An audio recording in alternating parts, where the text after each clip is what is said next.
Shalom, selamat pagi saudara-saudari jemaat yang dikasihi Tuhan. Kita bersyukur pada pagi hari ini, Kamis 1 Februari, kita boleh menjalani hidup kita atas kasih yang dari Tuhan. Sebelum kita beraktivitas hari ini, marilah kita merenungkan firman Tuhan.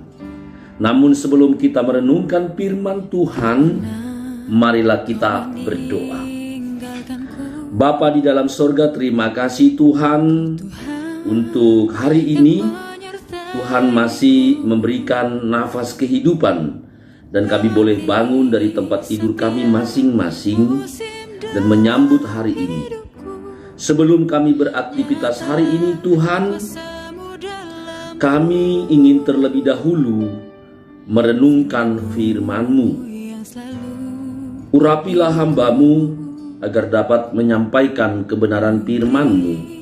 Urapi juga semua jemaat-Mu Tuhan agar dapat menerima kebenaran firman-Mu. Di dalam nama Yesus Kristus kami berdoa dan mengucap syukur. Amin. Saudara-saudari jemaat yang dikasihi Tuhan, kita bertemu kembali hari ini dalam renungan firman Tuhan yang ditetapkan bagi kita pada hari ini, hari Kamis tanggal 1 Februari 2024, yaitu dari kitab 1 Samuel pasal 17 ayat 45. Saya akan bacakan untuk kita semua. Tetapi Daud berkata kepada orang Filistin itu, "Engkau mendatangi aku dengan pedang dan tombak dan lembing.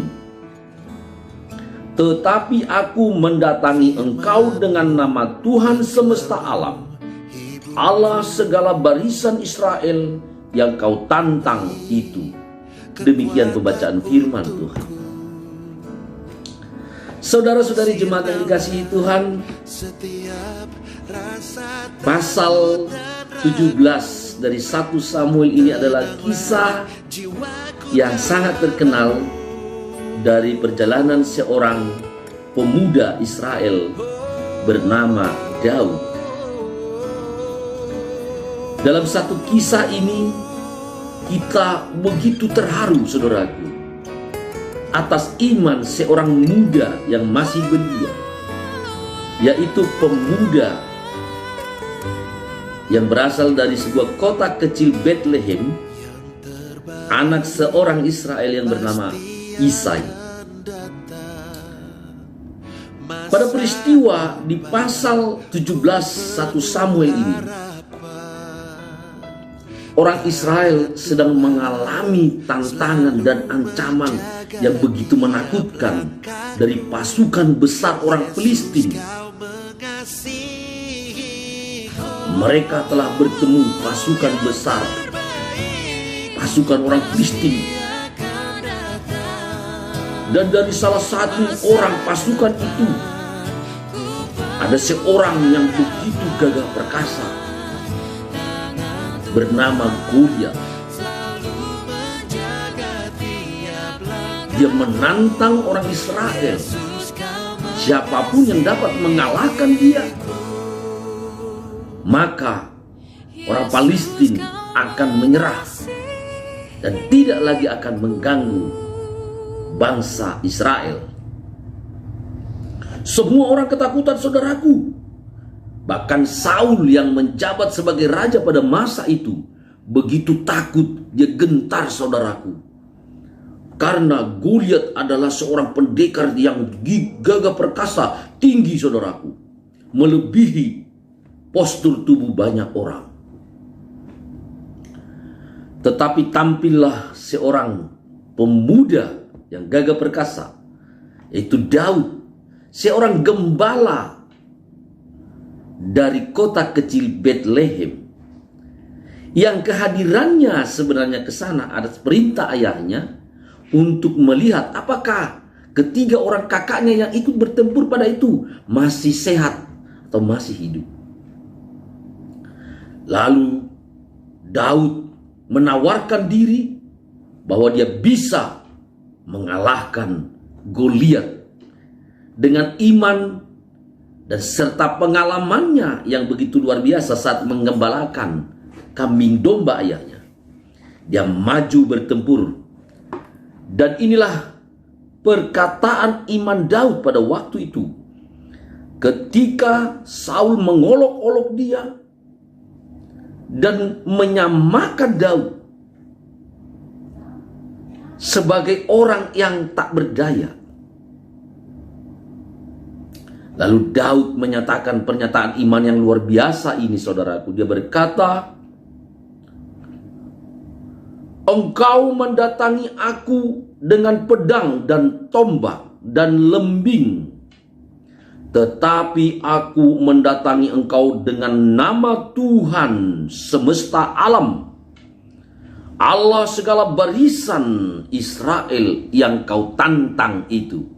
Saudaraku yang dikasihi Tuhan, Daud memang kecil dan tidak berpengalaman dalam sebuah pertempuran ataupun fight one by one melawan musuh.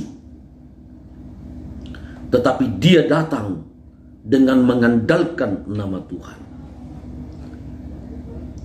Dan apa yang terjadi, saudaraku? Kita tahu semua kisahnya, bahwa Daud dapat mengalahkan Goliat yang begitu besar, yang tidak mungkin dipahami secara logika.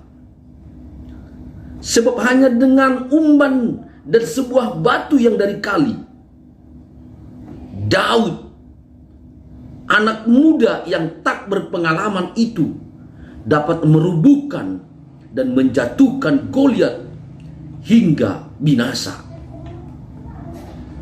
Saudaraku, kita bisa melihat bagaimana kuasa Tuhan bekerja dalam hidup orang yang mengandalkan namanya yang dahsyat. Karena itu, saudaraku, mari jangan takut, jangan khawatir. Sebesar apapun masalah dan persoalan hidup yang kau hadapi hari ini, jangan tawar hati, saudaraku.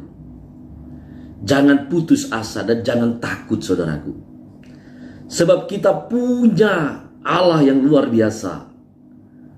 Tuhan semesta alam yang telah memperkenalkan dirinya di dalam Yesus Kristus, Tuhan Sang Juru Selamat kita. Kita tahu bahwa Tuhan semesta alam yang kita kenal di dalam Yesus Kristus, bahkan kita bisa panggil sebagai Bapa, karena Yesus telah membantu dan menolong kita untuk boleh memanggil Tuhan Allah semesta alam itu sebagai Bapa kita. Karena itu, saudaraku, mari jangan berputus asa, jangan kecewa, jangan takut dan jangan tawar hati. Walaupun kini persoalan itu datang tepat di hadapan Anda, seolah-olah saudara merasa kecil, merasa tak berdaya saat ini. Jangan takut, saudaraku, jangan khawatir, jangan gentar. Kita punya Tuhan, Tuhan semesta alam, yang sudah memperkenalkan dirinya di dalam Yesus Kristus Tuhan kita. Mari jangan tawar hati, jangan takut, jangan gentar. Datanglah pada Tuhan. Andalkanlah kuasanya, andalkanlah namanya yang agung itu. Percayalah segala perkara persoalan sebesar apapun dapat kamu kalahkan dengan nama Tuhan kita. Jangan merasa bahwa engkau tidak memiliki kekuatan, tetapi ingat bahwa kita memiliki Tuhan yang luar biasa, yang akan menolong kita dalam segala perkara kehidupan kita. Datanglah padanya, serahkan hidupmu, niscaya kemenangan demi kemenangan, kejayaan demi kejayaan akan engkau raih bersama Tuhan. Amin.